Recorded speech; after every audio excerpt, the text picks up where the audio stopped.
الرحمن الرحیم نحمدہ ونصلی علی رسول الکریم اما بعد.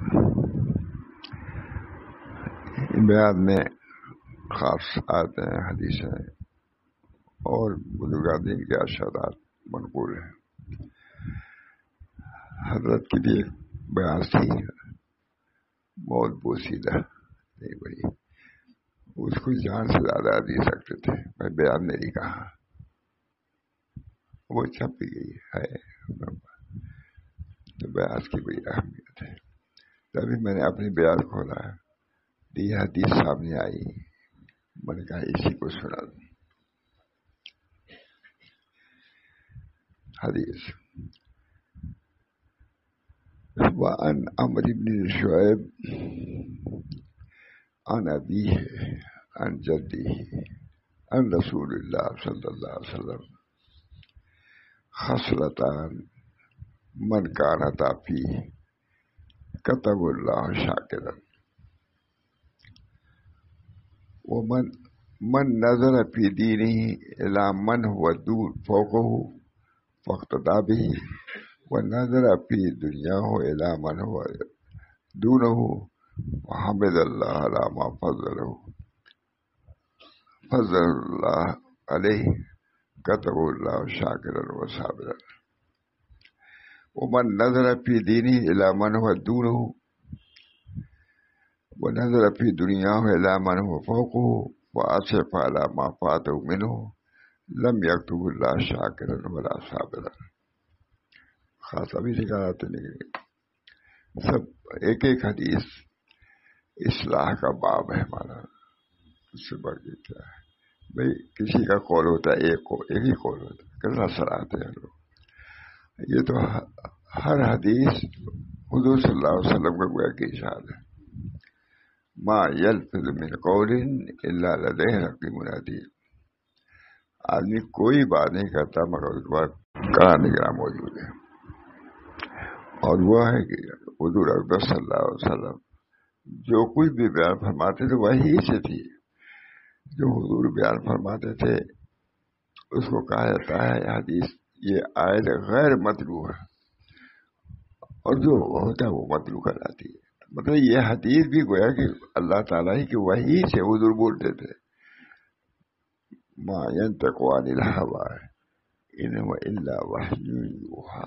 جو کچھ حضور بولتے وہی ہے. اس بنا پر اس کا وہی بہت بڑا درجہ ہے، حدیث کا بھی بہت بڑا درجہ ہے. ایک حدیث سناتا ہوں. ان عمرو بن شعيب عن أبيه عن جده عن رسول الله صلى الله عليه وسلم قال خصلتان من كانتا فيه كتب الله له شاكرا. خصلتان من كانتا فيه كتب الله شاكرا. من نظر في دينه إلى من هو فوقه فاقتدى به ونظر في دنياه إلى من هو دونه فحمد الله على فضله على من فضله الله عليه كتب الله شاكرا وصابرا. ومن نظر في دينه إلى من هو دونه ونظر في دنياه إلى من هو فوقه وأسف على ما فاته منه لم يكتب الله شاكرا ولا صابرا. طویل حدیث. اس حدیث کو ترمذی نے روایت کیا ہے. ترجمہ سنیے. حضرت عمرو بن شعیب اپنے والد سے اور وہ اپنے دادا سے روایت کرتے ہیں. حضرت عمرو بن شعیب اپنے والد سے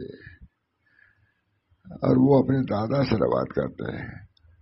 انہوں نے رسول اللہ صلی اللہ علیہ وسلم سے روایت کیا ہے. آپ صلی اللہ علیہ وسلم فرمایا، دو خصلتیں جس شخص میں ہوں اللہ تعالیٰ اسے شاکر ثابت لکھ دیتا ہے. دو خصلت. جو شخص اپنے دین کے معاملے میں اپنے سے اوپر والے کو دیکھتا ہے اور پھر اس کی اقتدا کرتا ہے وہ دیندار آدمی ہے بھائی، کیا کیا عمل کرتا ہے، یہ کرتا ہے، وہ عمل کرنے لگتا ہے. کہتے ہیں جس شخص میں ہو اللہ، جو شخص اپنے دین کے معاملے میں اپنے سے اوپر والے کو دیکھتا ہے اور پھر اس کی اقتدا کرتا ہے، اور دنیا کے معاملے میں وہ اپنے سے نیچے والے کو دیکھتا ہے، اور اللہ تعالیٰ نے جو اس کو اس پر فضیلت ادا کی ہے اس پر اللہ کا شکر ادا کرتا ہے، تو اللہ تعالیٰ اسے شکر گزار صبر کرنے والا لکھ دیتا ہے. کہتے ہیں فیصلہ، کہتے ہیں جب یاد ہے یہ چیزیں تو ایسی ہیں، یہ ذہن میں رہنی چاہیے کہ حضور نے کس کو مالدار کہا، کس کو غریب کہا، یہ تو معلوم ہونا چاہیے. اور جو شخص اپنے دین کے معاملے میں اپنے سے کمتر کو دیکھتا ہے اور دنیا کے معاملے میں اپنے سے برتر کو دیکھتا ہے، اور جو چیز اسے نہیں ملی اس پر افسوس کرتا ہے، تو اللہ تعالیٰ اسے شاکر و صابر نہیں لکھتا. ہے تو مسلمان ہے، لیکن یہ جو اس کو ایک لقب ہے صابر، وہ نہیں ملے گا. نفس ایمان میں شریک ہے، سب کچھ ہے، لیکن یہ صابر و شاکر کا جو مقام ہے وہ اسی وقت ملے گا جبکہ وہ صبر و شکر کرے گا. اور جو چیز اسے نہیں ملی اس پر افسوس کرتا ہے تو اللہ تعالیٰ اسے شاکر و صابر نہیں لکھتا. روایت کیا کو ترمذی نے، ابو سعید نے.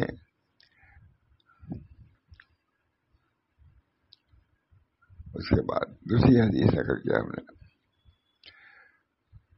حدیث عن ابی ہریرہ رضی اللہ تعالی عنہ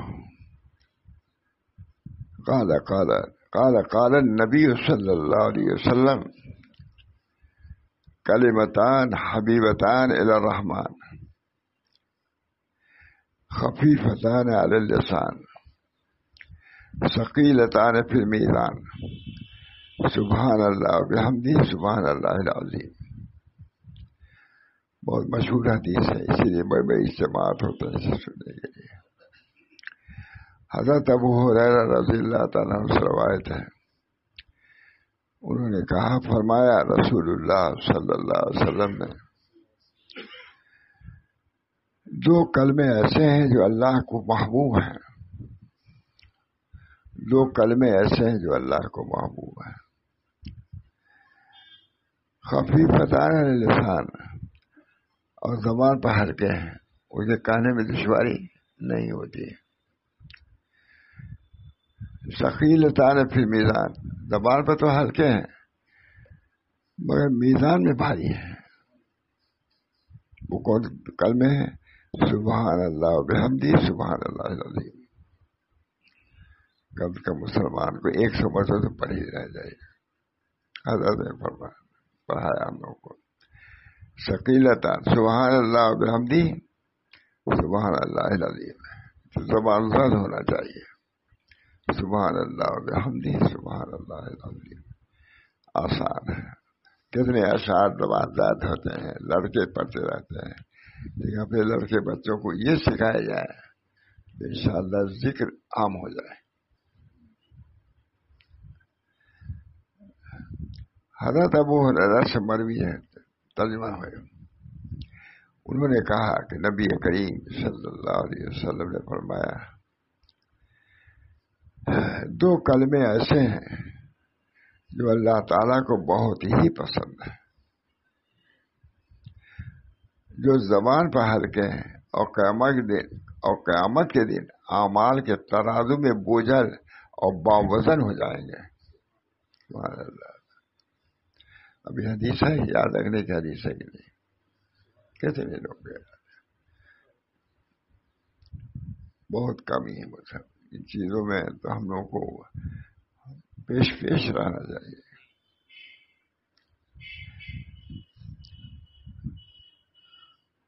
وہ کلمات مبارکہ یہ ہے، سبحان اللہ وبحمدہ سبحان اللہ العظیم. اس حدیث کو لا کر حضرت امام بخاری نے ترازو کا اس بات کیا. ترازو ہے، جو بس نہیں ہو، اس حدیث کو لا کر حضرت امام بخاری نے ترازو کا اس بات کیا اور آخر میں اس حدیث کو اس لیے بیان کیا کہ مومن کے معاملات جو دنیا سے متعلق ہیں وہ سب وزن اعمال پر ختم ہو گئے. وزن اعمال جیسے یہاں بہت چیز ہوتی ہے اس کا خاتمہ ہے، اسی طریقے سے وہاں بھی ایسے ہی ہوگا. فرماتے ہیں بیان کہ مومن کے معاملات جو دنیا سے متعلق تھے وہ سب وزن اعمال پر ختم ہو گئے، اور اس کے بعد یا دوزخ میں چند روز کے لیے جانا ہے یا بحث میں ہمیشہ کے لیے جانا ہے.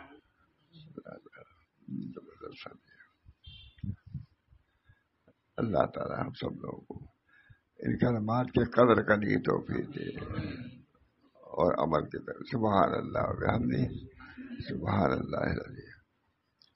یہی ہے حدیث کے الفاظ سن لیجیے.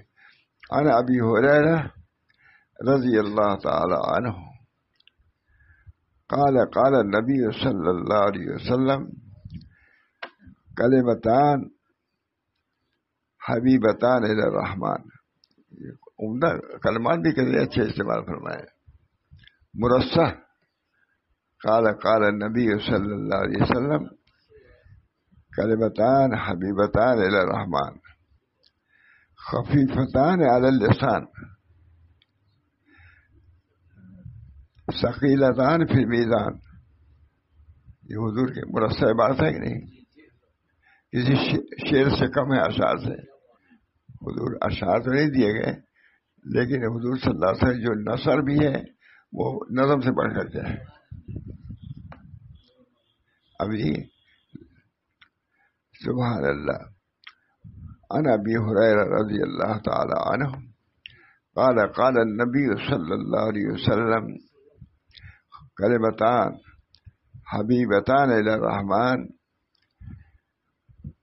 خفیفتان علی اللسان ثقیلتان فی المیزان. وہ کیا ہے؟ سبحان اللہ و بحمدہ سبحان اللہ العظیم. تمام اس پر مجمع ہوتا ہے نا، اس کی وجہ سے بخاری ختم بخاری پر اس پر یہی کلمات ہوتے ہیں. بہت بڑا وہاں مالیگاہ میں ہوتا تھا، بہت عام عورتیں جمع ہوتی. میں نے عورتوں سے کہا کہ اتنا تو یاد کر کے جاؤ. کہا آئی ہو اتنا جھنڈ کے جھنڈ، کوئی مشکل نہیں. کلمتان کہتے ہیں حبیبتان الرحمن خفیفتان علی اللسان ثقیلتان فی المیزان. یہ حضور نے خود کہہ دیا کہ یہ خفیف ہے، ہلکے ہیں. ہم لوگ ہلکا نہیں سمجھتے، ہم تو بہت بھاری، یہ مشکل ہے بہت یاد کرنا، یہ یاد کرنا بہت.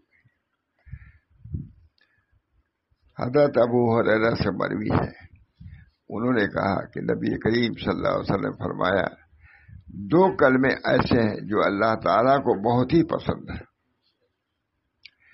جو زبان پر ہلکے ہیں اور قیامت دن اعمال کے ترازو میں بوجھل ہوں گے، وزنی ہوں گے. اور زبان پر وزن ہے. وہ کلمات مبارکہ یہ ہے سبحان اللہ و بحمدہ سبحان اللہ و بحمدہ سبحان اللہ العظیم. اللہ کا نبی بہت پیارا ہے. ہم لوگوں کی زبان زد ہونا چاہیے. سبحان اللہ و بحمدہ، یعنی کہ 100 مرتبہ وظیفے کی درس پڑھ لیے بس کافی ہے. سبحان اللہ و بحمدہ. بہت سی چیزیں زبان زد ہو جاتی ہیں، عام طور سے رائی ہوتی ہیں. کاش کہ یہ چیزیں ہماری زبانوں پر ہیں تو بہت اجر و ثواب بھی ملے، اور واقعی حضور سے محبت کی دلیل بھی ہے. سبحان اللہ و بحمدہ سبحان اللہ العظیم. اس حدیث کو لا کر حضرت امام بخاری نے ترازو کا اس بات کیا. ترازو تو اب حدیث کے پاس ہے، وہ حدیث تو ختم ہو گئی ہے، لیکن امام بخاری لائے کیوں؟ ان کو ثابت کرنا ہے دوسرا مسئلہ. کہتے ہیں اس حدیث کو لا کر حضرت امام بخاری نے ترازو کا اس بات کیا. ترازو کا لفظ آ گیا، معلوم ہے کہ وہاں ترازو بھی ہوگا. اور آخر میں اس حدیث کو اسے بیان کیا کہ مومن کے معاملات جو دنیا سے متعلق تھے وہ سب وزن اعمال پر ختم ہو گئے، اور اس کے بعد یا تو دوزخ میں چند روز کے لیے جانا ہوگا. مسلمانوں کا مسئلہ ہے نا، تو چند روز تجربہ ہمیشہ اس نے ہی کہا گناہوں کی سزا. اس کے بعد یا دوزخ میں چند روز کے لیے جانا ہے. مجھے بہت پسند آیا، مجھے میں نے نہیں خیال کیا تھا چند روز کے لیے. مومن کی کتنی خطائیں ہیں، وہ ہمیشہ کے لیے جہنم میں نہیں جائے گا. ابد الآباد جہنم کافروں کے لیے. اللہ محفوظ رکھے. اللهم إني أسألك الجنة وما قرب إليها من قول عمل وأعوذ بك، اس کے مقابلے میں یہ بھی ہے وأعوذ بك من النار وما قرب إليها من قول عمل. ہم پناہ مانگتے ہیں جہنم سے، وأعوذ بك من النار وما قرب، اور اس عمل سے جو جہنم کے قریب کر دے. جنت معلوم ہوا کہ جنت کا سوال کرنا بھی سنت ہے، حضور اکرم صلی اللہ علیہ وسلم کا امر ہے. یہ کوئی کہے کہ ہم کو جنت کی ضرورت نہیں، وہ بے ادب ہے. ایک آدمی گیا حضرت تھانوی کا ہے تو اسے مانگا 10 روپیہ، کہا کہ 10 روپیہ دے دیا حضرت نے. بہت حضرت ماشاء اللہ سے بیان کرتے تھے. اس کو 10 روپیہ دے دیا.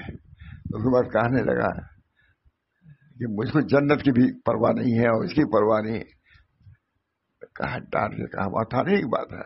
ڈانٹ کے کہا لے 10 روپئے دے، ہمارا لے لیا. اور کہا نالائق، تم کو جنت کی پرواہ نہیں ہے، 10 روپئے کی پرواہ ہے. بھگا دیا اس کو. حضرت بڑے انداز سے اس کو بیان کرتے تھے. تھانوی نالائق، کہا آپ کو جنت کی پرواہ نہیں ہے اور یہ نہیں، کہا تم کو 10 روپئے کی پرواہ مانگ لیا، 10 روپیہ مانگا تم نے اور جنت کی پرواہ نہیں، نالائق. ڈانٹ کے بھگا دیا.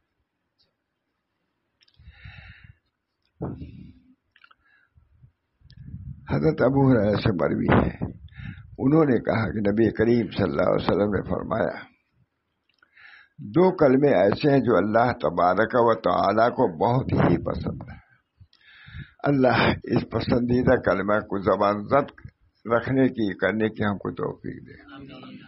حضور معلوم کتنی باتیں کرتے ہیں ہم لوگ درمیان میں، سبحان اللہ الحمدللہ لا الہ. لکھا ہوا ہے کہ حضرت مولانا عبد المجید آبادی کے بارے میں آیا ہے کہ بڑے بڑے مجمع میں جاتے تھے. سیاست سے ہمارا تھا، سب دوسرے لوگ بھی رہتے تھے، لیکن برابر ان کلمات کو پڑھتے رہتے تھے. سبحان اللہ الحمدللہ کہتے ہیں، تاکہ اللہ کا ذکر اس مجلس میں بھی ہوتا رہے. سمجھیے سیاسی مجلس میں بھی اللہ کا ذکر ہوتا رہے. میں نے دیکھا ان کی خصوصیات تھی کہ بار بار ان کلمات کو سبحان اللہ الحمدللہ وغیرہ کو پڑھتے تھے، تاکہ اس میٹنگ میں یا اس میں اللہ کا نام آتا رہے. سبحان اللہ. 2 کلمے ایسے ہیں جو اللہ تبارک و تعالیٰ کو بہت ہی پسند ہے، جو زبان پر ہلکے ہیں اور قیامت دن اللہ کے ترازو میں بوجھل اور باوزن ہوں گے. وہ کلمات مبارکہ یہ ہیں سبحان اللہ و بحمدہ سبحان اللہ العظیم. یاد ہونا چاہیے نہیں؟ ہر مرد عورت کو یاد ہونا چاہیے. اللہ مجھے بھی توفیق دے گی. ہم لوگوں کو تو یاد ہے لیکن یاد کرانے میں ابھی پیچھے ہیں ہم لوگ. اپنی بیوی کو یاد کراؤ، بچیوں کو یاد کراؤ. سب آدمی کئی اب ایسا ہے کہ جو ہوتا ہے سرکاری اسکولوں میں اس کے لیے مشق کراتے ہیں، شروع میں کچھ دکھاتے ہیں، لیکن اس کے لیے کوئی تیار نہیں. اللہ کے رسول کی باتیں ہیں، دین کی باتیں ہیں. اللہ تعالیٰ ہم سب لوگوں کو ذوق یہ پیدا فرما دیں کہ قرآن حدیث سے ہم کو لگا ہو، اللہ کا کلام. بہرحال وہ کلمات مبارکہ یہ کتنا عمدہ ملشان.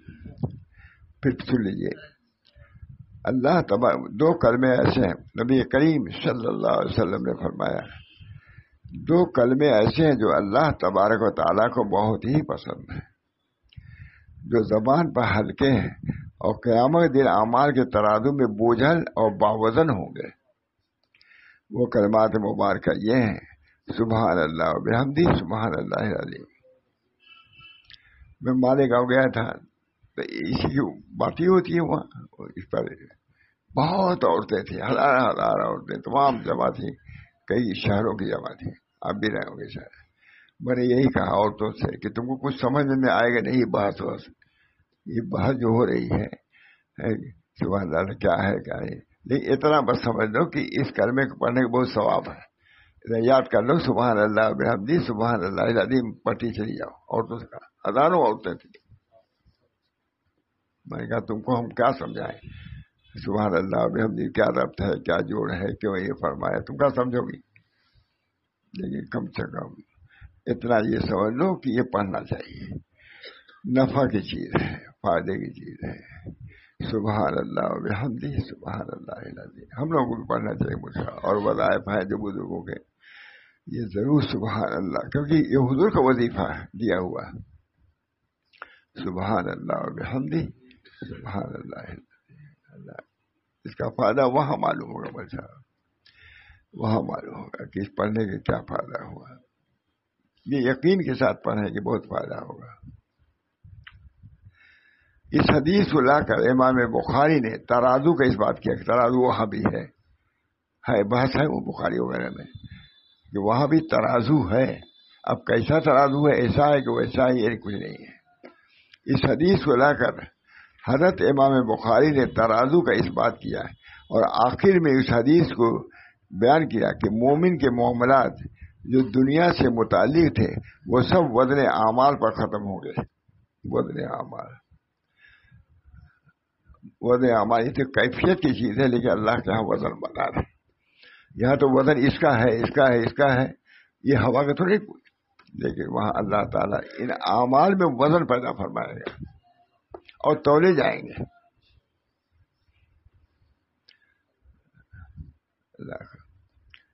مومن کے معاملات جو دنیا سے متعلق تھے وہ سب وزن اعمال پر ختم ہو گئے.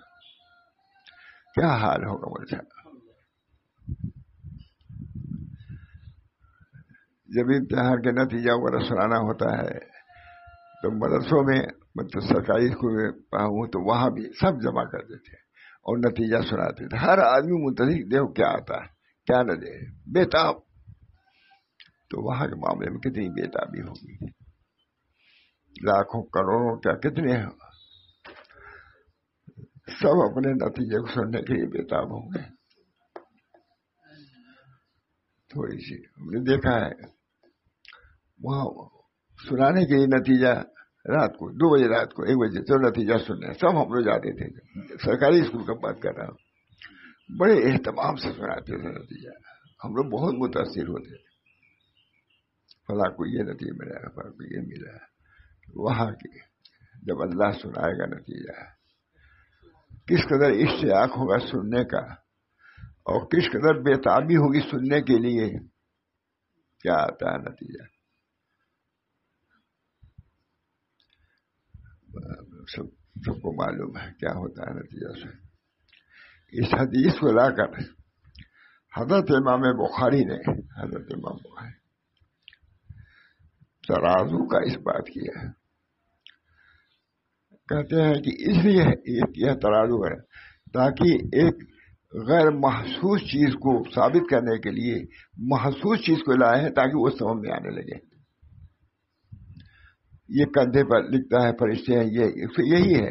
اللہ محتاج نہیں اس کندھے کا اور لکھنے کا، لیکن عام طور سے جو بات لکھنے جو محفوظ کرنی ہوتی ہے آدمی اس کو لکھ لیتا ہے. تو اللہ تعالیٰ نے بتلایا جیسے تم لکھ لیتے ہو ہم بھی لکھتے چلے جا رہے ہیں سب تمہارا، تاکہ سمجھ میں آ جائے تم کو. لکھا ہے شاہ عبد العزیز صاحب نے بڑے اچھے انداز سے لکھا ہے، مجھے پورا الفاظ یاد نہیں آ رہا، لیکن بس یہی ہے.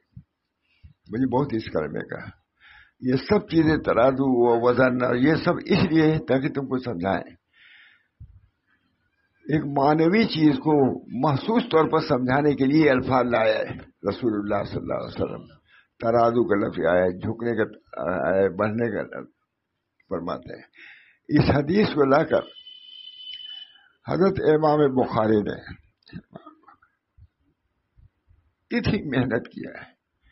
ایک ایک حدیث کے لیے سینکڑوں میل سفر کیا ہے کہ نہیں؟ طویل سفر کیا ہے اور وہاں جا کے فوراً نہیں لکھا وضو کیا یا غسل کیا نماز پڑھا تب اس حدیث کو لکھا ہے. یہ وہ حدیثیں ہیں جس کو سننے کے بھی لوگ روادار نہیں ہیں، سننے کے بھی روادار، ایک حدیث کو سننے کے لیے.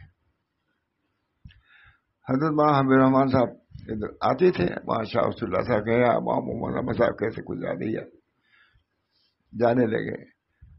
کہا کہ حضرت اب آؤں گا آپ کی بات تو آپ کو ایک حدیث سناؤں گا. میں اب تک سمجھتا ہوں یا اللہ کتنی عظمت تم کے دل میں، ایک حدیث سناؤں گا. یہ نہیں کہ آپ کو اچھا تحفہ لاؤں گا کھانے پینے کا، آپ کے لیے مسلح لے آؤں گا، چادر لے آؤں گا، یہ سب نہیں. اب آؤں گا. محمد صاحب کہا کہ اب آؤں گا تو آپ کو ایک حدیث سنا. محمد صاحب سے کہا محمد رمضان نے، مجھے اس وقت سے بڑی قدر ہو گئی. مولانا کی بھی اس جملے کی قدر ہے کہ آپ کو ایک حدیث سناؤں گا. یہ نہیں کہ خوب عمدہ چادر لاؤں گا آپ کے لیے، فلاں جگہ سے لنگی لے آؤں گا، یہ سب کچھ نہیں. کیا لاؤں گا؟ حدیث سناؤں گا. اب حدیث سنانے کے کتراتے ہیں، بھاگتے ہیں. پہلے حضرت ہمارے محمد سے کہتے تھے، پہلے وعظ بیان نہیں کرتے، حدیث بیان ہوگی، حدیث کا لفظ لے آتے تھے وعظ کے لیے. حدیث شریف نبی اکرم صلی اللہ علیہ وسلم کے ارشاد. بہرحال اس حدیث کو لا کر حضرت امام بخاری نے ترازو کا اس بات کیا ہے کہ ترازو ہوگی وہاں پر، تاکہ تم کو سمجھ میں آوے کہ جیسے یہاں ترازو پر وزن کیا جاتا ہے تو وہاں بھی اعمال تمہارے وزن کیے جائیں گے. یہاں اعمال کے وزن کرنے کا کوئی ترازو نہیں ہے. اعمال، اور وہاں اعمال کو وزن کرنے کے لیے ترازو ہوں گے. نماز تم نے پڑھی، کتنی وزنی نماز پڑھی تم نے. اللہ تعالیٰ جتنا اخفا ہوگا، جتنا خلوص ہوگا، اتنی اس عمل کے اندر وزن ہوگا. ایک اللہ آدمی کرتا ہے، مانے کیا سکھا ہو جاتا ہے. اس حدیث کو لا کر سب ایمانیات میں سمجھا، صحیح سے ہزار ہونا چاہیے. ترازو ہے، وزن ہے، پیشی ہے، پیشی ہے کہ نہیں؟ ڈرتا ہوگا، اتنا ڈرتا ہے. سرکاری اسکول میں بہت ایسا ہوتا تھا، میں کھڑا کر دیا، ٹیکا لگے گا، آتا ہے 6 کا اس کا. ہر آدمی ڈرتا تھا، یا اللہ کب باری آ جائے گی ہماری، کب ہوگی. ڈرتے رہتے تھے ہم لوگ، آ کے آئی جاتی تھی. وہ وقت بڑا حیرانی کا ہوتا تھا. اب سینکڑوں لڑکے ہیں، سب کھڑے ہیں اور لیے ہوئے ہیں نا، سب کو لگا تھا چلا جا رہا ہے. یا اللہ وہ ہمارے پاس بھی آئے، کیا ہوگا ہمارا، کیا ہوگا ہمارا، ہوتا کہ نہیں؟ تو وہاں بھی ایسی ہوگا. تم جاؤ دوزخ میں، فریق فی الجنت و فریق فی السعیر، فیصلہ ہوگا. حضرت مدین گھر سے بادشاہ چھوڑ کر کے چلے گئے جنگل میں. لوگ گئے ڈھونڈتے، کہاں حضرت کیوں یہاں آ گئے؟ کہا ایک بہت مشکل پڑ گئی، اس وجہ سے مجھے سمجھ میں نہیں آیا. کہا کہ کیا ہوا؟ کہا یہ کہ، کہا جو کہیے ہم کریں گے. کہا یہ کرو کہ ہم کو ثابت کر دو کہ ہم جنت میں جائیں گے. اس کا کوئی فیصلہ نہیں کر سکتا. یہ آزاد چھوڑ دیا اپنی سلطنت کو کہ ہم اس کے لیے آئے ہیں کہ ہم جنتیوں میں ہمارا داخلہ ہو جائے. اب یہ سب چیزیں حالی ہیں، یہ سب یہ نہیں کہ سب اس کو کریں سب اچھا ہے، لیکن بہرحال فکر آخرت تو ہونی چاہیے. آخرت میں یہ تو اتفاق ہے. اب یہ نوعیت جو ہے اس میں تو فرق ہو سکتا ہے، کسی نے کیا نوعیت اختیار کیا، کسی نے کیا اختیار کیا. آخرت کہ مومن کے معاملات جو دنیا سے متعلق تھے وہ سب وزن اعمال پر ختم ہو گئے. اعمال، کیونکہ یہاں وزن کا آدمی دیکھے مشاہدہ کیے ہوئے ہے، تو سمجھانے کے لیے کہ جیسے یہاں تم دیکھتے ہو کہ وزن ٹھیک ہو گیا، مطمئن ہو جاتے ہو، اس طرح وہاں بھی تم کو اللہ دکھلائے گا کہ دیکھو یہ وزن تمہارے اعمال کا ہے، وزن ہی ہے، اس وجہ سے جنت میں ہلکے اور چل دوزخ ہو جاؤ، تاکہ کچھ کہہ نہ سکے آدمی. وہاں بھی کہہ دے، بابا اللہ کر دے. دیکھو سب ترازو رکھا ہوا ہے. اس کا دیکھو بھاری ہوا تو جنت بھیج رہے ہیں، ہلکے ہو تو تم کو وہاں بھیج رہے ہیں، تو ہم پہ اعتراض نہیں کر سکتے، ترازو موجود ہے، دیکھ لو کیا ہے۔ اور اس کے بعد یا دوزخ میں چند روز کے لیے چند روز کہہ دیا جو مسلمانوں کے معاملے میں کہنا ہے، یا بحث میں، یا بحث میں، دیکھیے کیا عمدہ تھا، دوزخ میں چند روز کے لیے، ترجمہ میں کتنی رعایت کیا ہے یہ سبحان اللہ بحمدی کہتے وہ سب اودر اعمال، اور اس کے بعد یاد ہے دوزخ میں چند روز کے لیے جانا ہے، مسلمانوں کا مسئلہ ہے، اور بحث میں ہمیشہ کے لیے جانا ہے، بحث میں جا کر کے یہ نہیں 4 مہینے کے بعد بھیج دے دوسرے جیل خانے میں، بحث میں جا گے تو ہمیشہ کے لیے، یہ جنت دوزخ میں جائے گا تو چند دن کے لیے، چند منٹ کے لیے، حضرت امام بخاری کا کمال ہے، حضرت امام بخاری کمال کہ آپ نے کتاب کو حدیث انما الاعمال بالنیات سے شروع کیا، انما الاعمال بالنیات، نیت درست کرو، پوری بخاری کو شروع کیا ہے، اتنا بڑا کام، لیکن انما اپنے نیت پر بھروسہ نہیں، اللہ ہم اس نیت سے اس کو جمع کر رہے ہیں کہ آپ کا دین ہے، آپ کا حدیث ہے، انما الاعمال بالنیات شروع کیا ہے، اس لیے کہ ہر عمل کی مشروعیت نیت ہی سے ہوتی ہے، ہر عمل کی مشروعیت نیت سے ہوتی ہے، اور نیت ہی پر ثواب ملتا ہے، اور اس حدیث پر ختم کیا ہے، کیونکہ وزن اعمال کا انتہائی نتیجہ ہے، سمجھانے کے لیے یہ فرشتے لکھا شاہ صاحب نے کہ یہ جو فرشتے، ایک فرشتہ یہاں ہے اور یہاں ہے، یہ سب ہم کو سمجھانے کے لیے، تقریب فہم کے لیے ہے، کیونکہ ہم سمجھتے ہیں کہ کوئی چیز نگراں ہوتا ہے جو یہاں رہتا ہے وہاں رہتا ہے، تو یہ تصور کرو کہ ہمارے کندھے پر نگراں موجود ہے، لکھنے والا ہے۔ حضرت امام بخاری کا کمال ہے کہ آپ نے کتاب کو حدیث انما الاعمال بالنیات سے شروع کیا ہے، اس لیے ہر عمل کی مشروعیت نیت ہی سے ہونی چاہیے، نیت کر لو، اور نیت ہی پر ثواب ملتا ہے، نیت ہی پر ثواب، لیکن ہم لوگ اتنے غافل نیت نہیں، سوتے وقت نیت کرو، بولے شاہ عبدالعزیز نیت کرو، ہم سو رہے ہیں اپنے بدن کو راحت پہنچانے کے لیے، آنکھوں کو سکون دینے کے لیے، تاکہ اس سے پھر ہم کام لے سکیں، یہ نیت کرو، سو رہے ہیں تاکہ اس سے ہم کو دماغ کو ہمارے کیا راحت ملے گی، تاکہ ہم اس دماغ سے کام لے سکیں، آنکھوں کو راحت ملے گی تاکہ اس آنکھ سے ہم آگے دیکھ سکیں، پڑھ سکیں، لکھا کہیں ہے، بہت بہت تفصیل سے لکھا ہے عبدالعزیز۔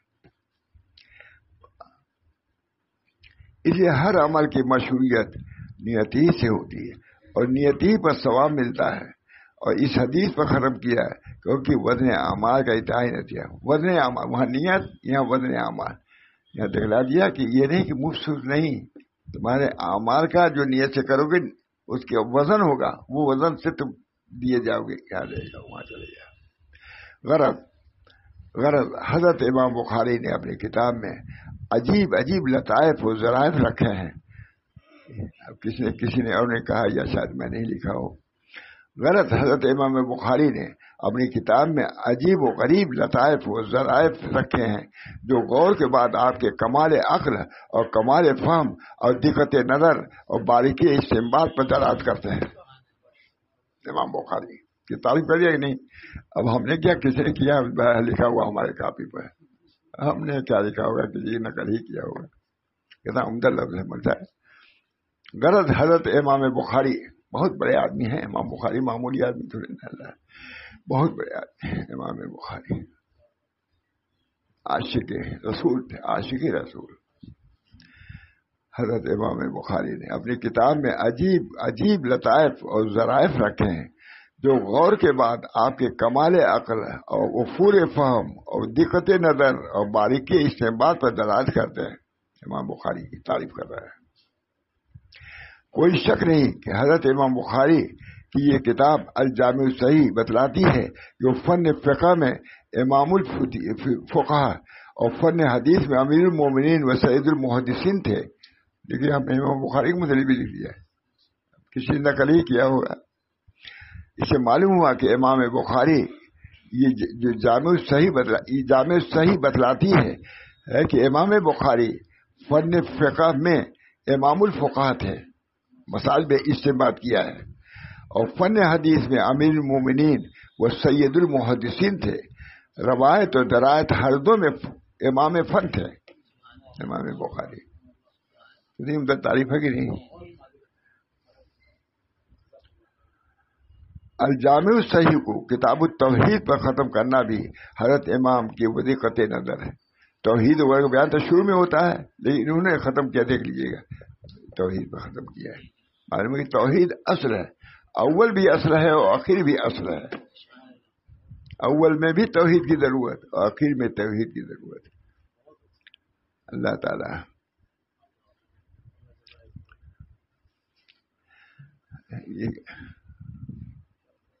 یہ حدیث کی بات ہے۔ اب اس کے بعد مضامین تصوف ہے، یہ لکھے ہوئے۔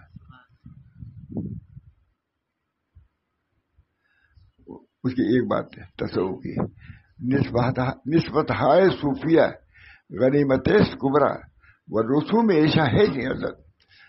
صوفیہ کی نسبت کی بڑی وقت ہے، صوفیہ جو اللہ سے نسبت رکھتے ہیں بہت وقت ہے، لیکن رسوم کی وقت نہیں کہ اس طرح بیٹھتے تھے اٹھتے تھے، اس میں کچھ کمی کوئی حرج نہیں ہے۔ اصل چیز نسبت صوفیہ کی نسبت ہے اللہ سے، اس چیز کو حاصل کرنے کی فکر ہر ایک خانقاہ کو چاہیے، مشائخ کو چاہیے، ان کے مریدین کو چاہیے۔ نسبت ہے صوفیہ غنیمت کبریٰ، صوفیہ کرام کی نسبت بہت بڑی غنیمت چیز ہے، مگر اس کے رسوم کی کوئی وقت نہیں، اس طرح بیٹھو اس طرح اٹھو، اس کی کوئی وقت نہیں ہے، کر لو لیکن اصل چیز تو حاصل کرو۔ اللہ تعالی ہم سب لوگوں کو ان اصول پر عمل کی توفیق دے۔ مرنا ہے، یہ سبھی کو مرنا ہے، کوئی ٹھیک نہیں کب کون چلا جائے، لیکن خود ادھر سے تیاری ہونی چاہیے۔ ہمارے بزرگان تیاری کرتے تھے کہ بھائی وہاں جانا ہے، تیاری ہم کر رہے ہیں۔ اللہ تعالی ہم سب لوگوں کو وہاں کی تیاری کی فکر عطا فرمائے۔ اللہ تعالی ہر قسم کی عافیت عطا فرمائے۔ فتنے کا زمانہ ہے، اللہ تعالیٰ فتنوں سے حفاظت فرمائے، ہمارے عقائد کی، ہمارے تمام اعمال کی، اخلاق کی اصلاح فرمائے۔ دعا کیجیے اللہ تعالیٰ۔